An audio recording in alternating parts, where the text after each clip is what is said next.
कहानी एक अंधे मालिश करने वाले व्यक्ति से शुरू होती है। वह अक्सर एक बहुत अमीर आदमी के घर मालिश करने जाता है। एक दिन मालिश के दौरान उसे कुछ गड़बड़ लगा।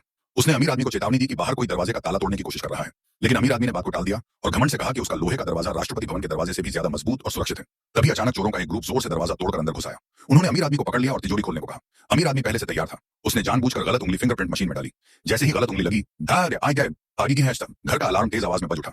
पुलिस अमीर लोगों की कॉल पर बहुत तेजी से पहुंचती है, इसलिए अमीर आदमी ने चोरों से घमंड में कहा, अब तुम लोग भागो, पुलिस अभी आ जाएगी। यह सुनकर चोरों का सरदार गुस्सा हो गया और उसने अपने एक साथी को अमीर आदमी को गोली मारने का हुक्म दे दिया। अब उस कमरे में एकमात्र गवाह अंधा मालिश वाला था। तर्क से तो चोरों को उसे भी मार देना चाहिए था ताकि कोई पहचान न सके, लेकिन सरदार ने पास पड़ी मोमबत्ती की बड़ी छड़ी उठाई और मालिशिया की आंखों के आगे लाकर हिलाई। उसने देखा कि मालिशिया जरा भी पलक नहीं झपका था। सरदार को उस पर दया आ गई और उसने सोचा कि अंधा आदमी कुछ देख ही नहीं सकता, उससे कोई समझ सकता, इसलिए उसकी जान छोड़ दी। उन्हें नहीं पता था कि यही दया उनकी तबाही का कारण बनेगी। चोर जैसे ही घर से बाहर निकले, पुलिस अलार्म सुनकर पहुंच गई। चोरों ने पहले से योजना बना रखी थी। उन्होंने अपनी गाड़ी एक चौराहे की ओर मोड़ी।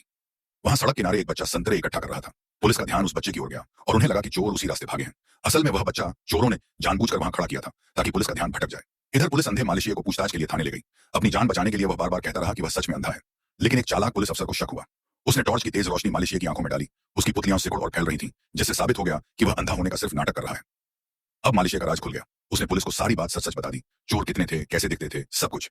मगर पुलिस में ही एक गद्दार, इशारा नाईम, एक भेदिया था जो चोरों का साथी था। चोरों के सरदार को तुरंत खबर मिल गई।